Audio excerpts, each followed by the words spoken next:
Good evening, live from London. We are back with another episode of Futuristic Trade and Economy. And today we are going to discuss which everyone wants to hear and everyone is struggling with, which is the consumer price inflation and the household budget. Now we see everywhere in the world, the inflation is going tremendously up, and we see the consumer price index in United Kingdom rose by 9.3% in the last 12 months, and the largest upward contribution to the inflation rate is in November, when we saw the electricity, gas, and other type of fuels are getting more expensive. And if you see, the movement is going every month with 0.4% increase, which is causing a stress to the people. Most of the people, they are unable to increase their income. Already income is very calculated, and they are unable to meet their ends in the same income.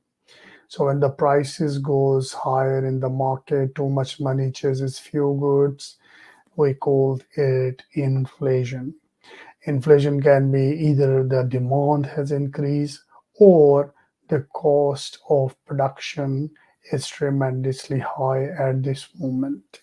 And we all know that the supply is creating a big problem. There is no enough supply because of so many factors, and therefore there is demand is still there. So it's costing a problem or causing an issue in terms of gap of demand and supply.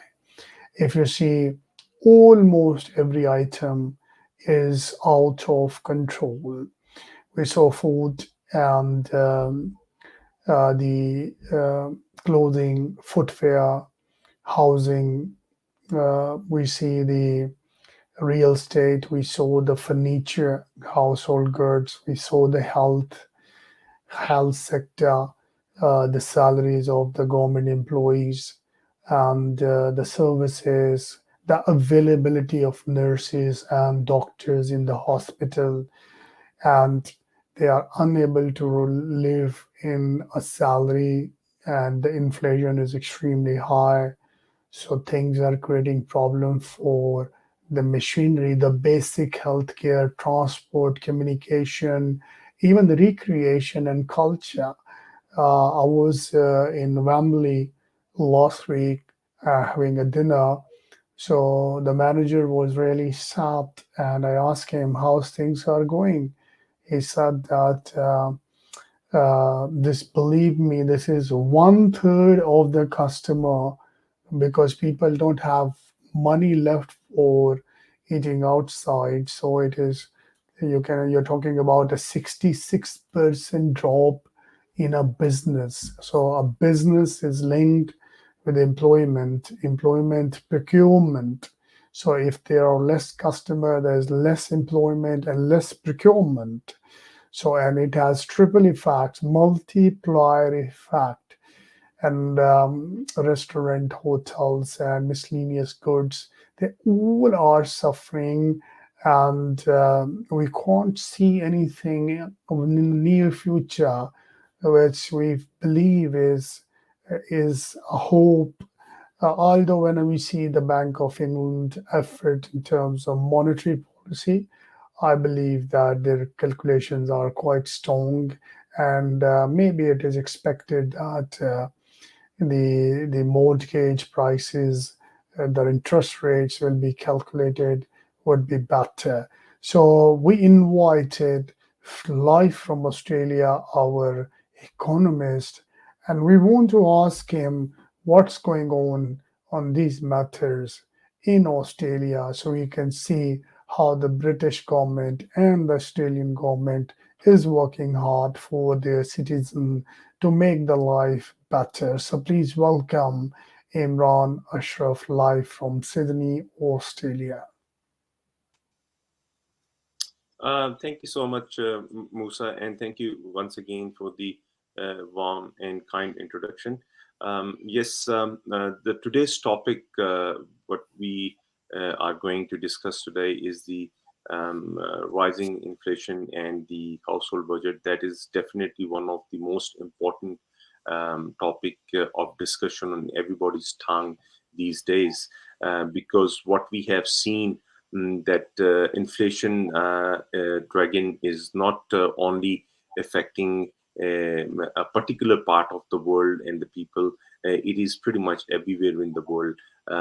Doesn't matter whether it's UK, or doesn't matter whether it's Australia, and doesn't matter the people living in America or US or different parts of the world. Everybody is facing the high inflation pressure because of the many reasons which we have seen in the recent past, and some of the reasons which we have seen in the recent past, we haven't seen those sort of untraditional reasons. They are once in a lifetime reasons, such as we have seen in the pandemic, and then we have seen some sort of geopolitical tensions in different regions of the world, which has a great impact on the supply chain of the different commodities, as you have mentioned, like energy and fuel sector.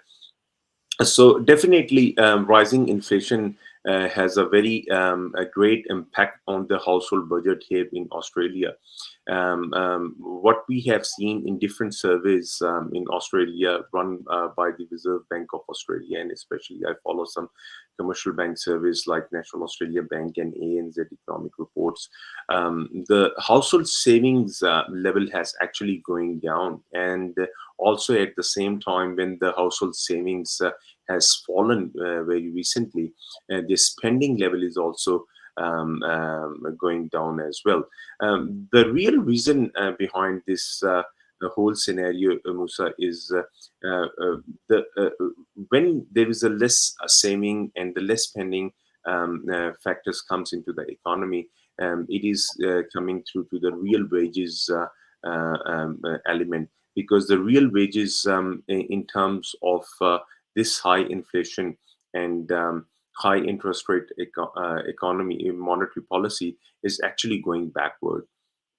And it's not only the pressure of inflation and high prices of the commodities which is affecting the household at the moment. The second important thing is, at the same time, the supply chain.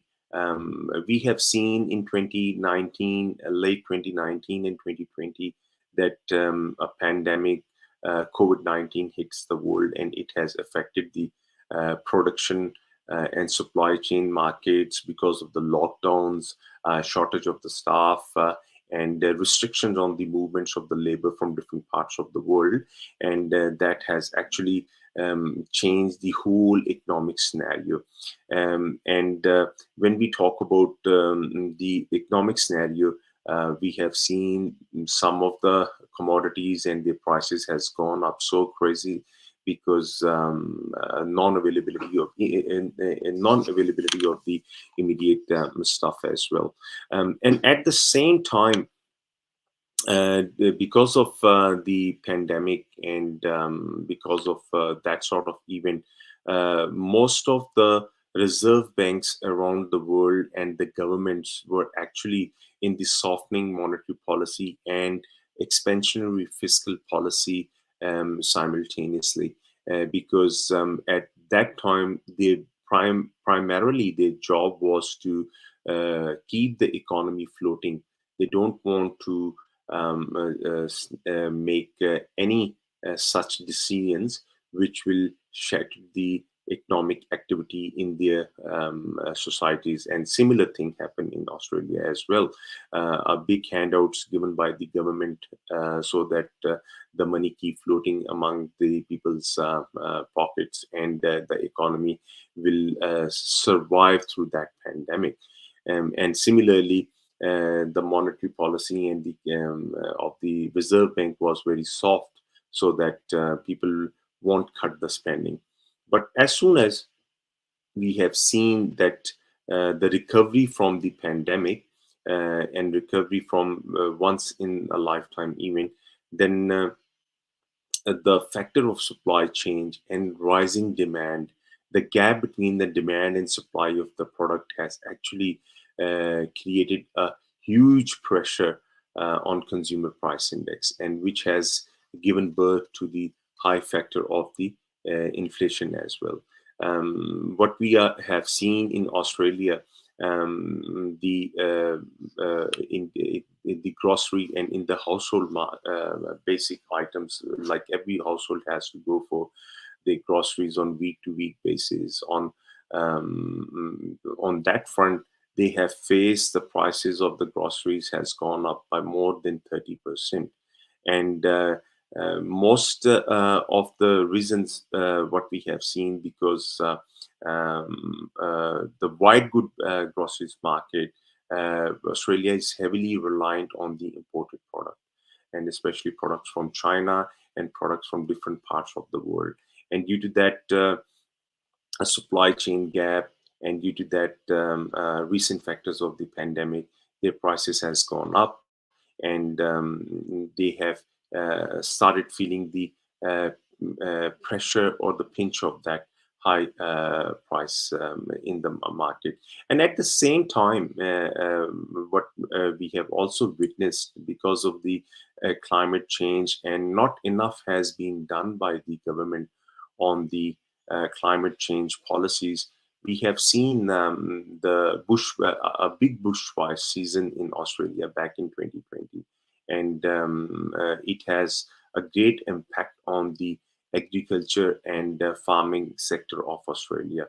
And after that 2020 bushfire season, we have seen the flooding event in Australia after 40 years. That was one of the biggest flooding event in 2021 Feb, and that flooding event was most of the blames which we have seen has come from the fact that not enough has been done by the government in the recent decades to work on the water management system, on the dam systems, and on the water management system. So what we have witnessed, that the high or the unexpected monsoon season has actually created a high flow of water in the rivers, and the dams got full, and it actually create a very unexpected flooding event. And similarly, in 2022, we have witnessed the three flooding events: once in February, once in March, and once in July, and even October 2022 as well. That has once again witnessed the fact that not enough has been done. So, coming to the point, natural disasters, because of the climate change, whether it's bushfires or the floods, it has a great impact on the prices of the agriculture commodities and the dairy products, which play an important part in the everyday household budgets, and especially in Australia. Their prices has gone up because of these two events, and at the same time, the geopolitical tension in the different parts of the world region, especially the Russian and Ukraine war, has put a great pressure on the fuel and energy prices, which has gone up to 30 to 46 percentage in the last 1 year. So it also have a direct impact on the household budget, because every household needs to fill the tank of the car to go from point A to point B, to go from home to their work, and all these sort of everyday living expenses.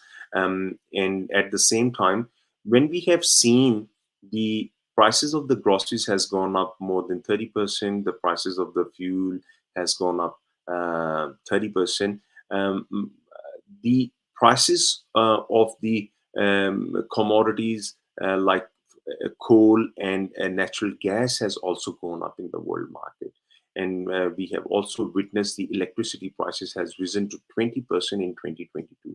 And as per the NAB economic outlook, it has they have predicted another 30% increase in the electricity prices in this 2023, this new year.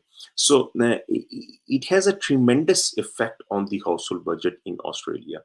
And when we look toward the wages sector, the real wage hasn't increased that much.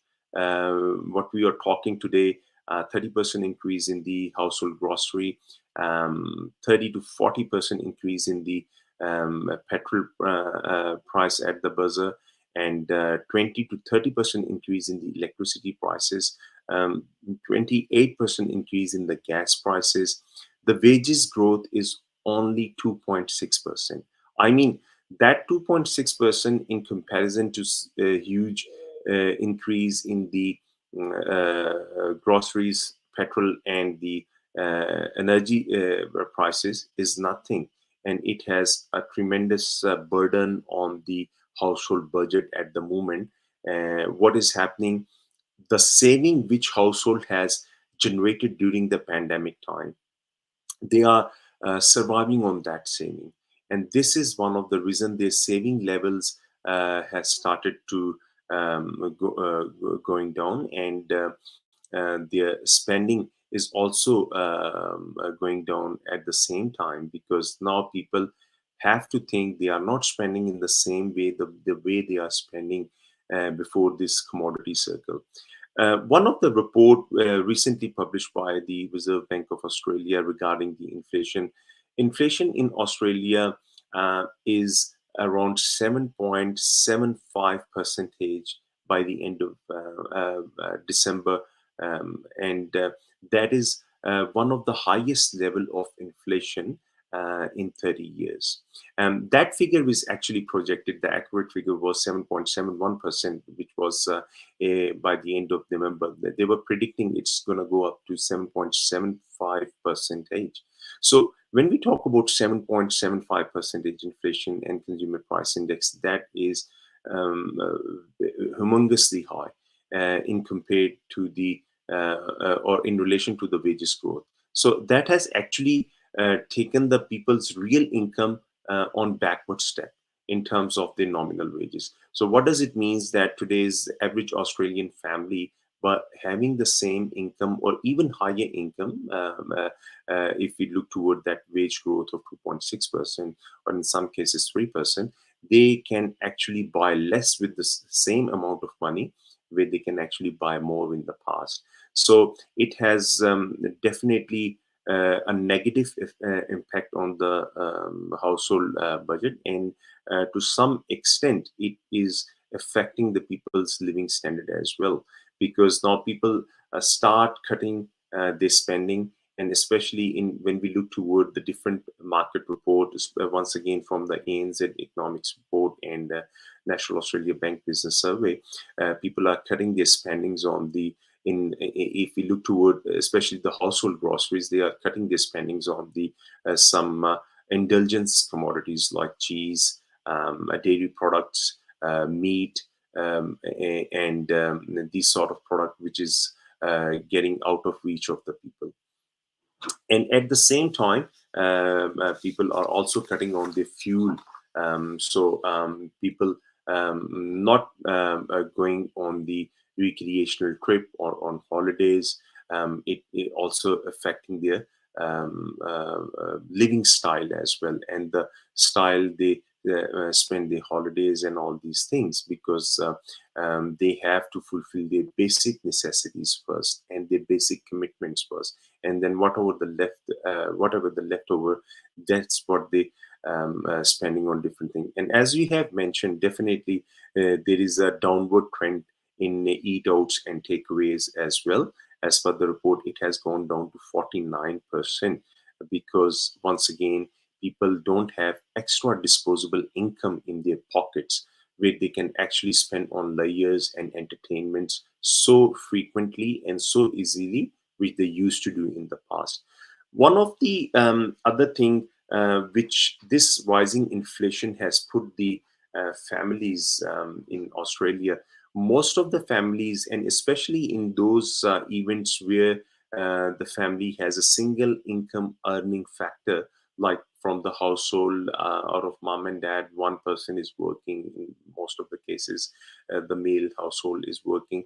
Now there are different stories emerging where both of the family heads, they are looking toward jobs, or because one income in saying is not going to enough to cover this factor of a high inflation, which have various reasons which I have explained earlier.